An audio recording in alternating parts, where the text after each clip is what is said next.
Indian blogger নন্দিনীর আরও একটি ভিডিওতে সকলকে স্বাগত জানাই। বন্ধুরা, আশা করি সবাই ভালো আছেন, সুস্থ আছেন।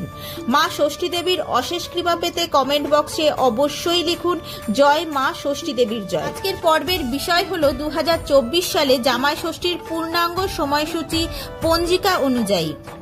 এরপর জানবো জামাই ষষ্ঠীর আশীর্বাদের সব থেকে শুভ সময় কখন থাকতে চলেছে, জামাই ষষ্ঠীর সঠিক উপকরণ কি কি, জামাই ষষ্ঠী পূজার ব্রত করার সঠিক পদ্ধতি এবং এই দিন ব্রতী কি খাবেন এবং কি খাওয়া যাবে না, সবকিছুই জানবো। তার আগে ইন্ডিয়ান ব্লগার নন্দিনী চ্যানেলটিকে সাবস্ক্রাইব করে বেল আইকনটি প্রেস করতে ভুলবেন না।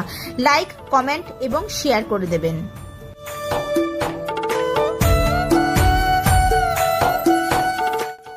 পঞ্জিকা অনুযায়ী 2024 সালে বাংলা 1431 বঙ্গাব্দে জামাই ষষ্ঠী পালিত হবে 12ই জুন 2024, বাংলার 29শে জ্যৈষ্ঠ 1431 বুধবার। পঞ্জিকা অনুযায়ী জামাই ষষ্ঠীর ব্রত শুরু হবে 11ই জুন 2024, বাংলার 28শে জ্যৈষ্ঠ 1431 মঙ্গলবার সন্ধে 6টার পর থেকে। জামাই ষষ্ঠীর তিথি সমাপ্ত হবে 12ই জুন 2024, বাংলার 29শে জ্যৈষ্ঠ 1431 বুধবার সন্ধে 6:26। চলুন বন্ধুরা, এবার জেনে নেব জামাই ষষ্ঠী পূজার উপকরণ।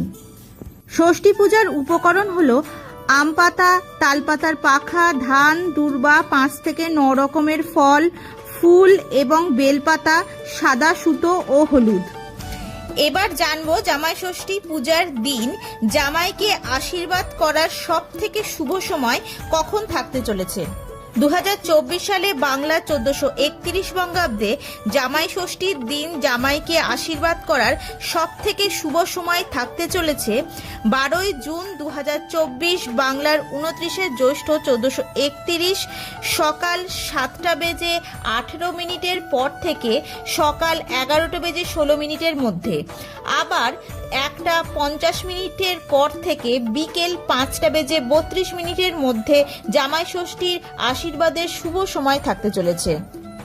চলুন বন্ধুরা, এবার আমরা জেনে নেব জামাই ষষ্ঠীর ব্রত পালনের সঠিক পদ্ধতি।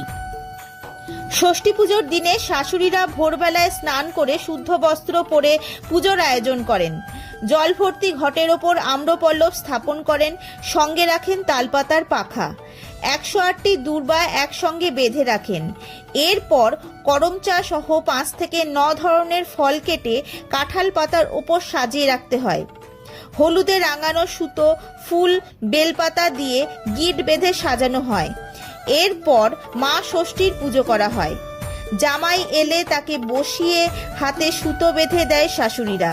তালপাতার পাখার হাওয়া দিয়ে 60-60-60 বলে ধান দূর্বা দিয়ে আশীর্বাদ করে। জামাই ষষ্ঠী বা অরণ্য ষষ্ঠী ব্রত পালন করেন মায়েরা সন্তানদের দীর্ঘায়ু ও রোগ শোকবিহীন জীবন এবং সন্তানের মঙ্গলের জন্য।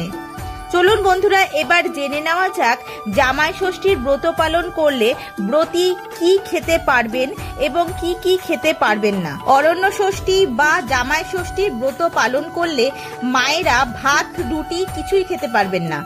জামাই ষষ্ঠীর ব্রত পালন করলে লুচি, নিরামিষ তরকারি খাওয়া যেতে পারে। এছাড়া ফল, দই, মিষ্টি, সাবুদানা, সুজি, ডালিয়া, মুসুরির ডাল বাদে সমস্ত রকমের ডাল, চিড়ে, খই, মুরকি সবকিছুই খেতে পারবেন। জামাই ষষ্ঠী ব্রত পালন করলে একবেলা আহার করতে পারবেন এবং আরেক বেলা অর্থাৎ রাত্রিবেলায় ফল, মিষ্টি খেয়ে ব্রত পালন করতে হবে। আজকের ভিডিওটি আপাতত এই পর্যন্তই।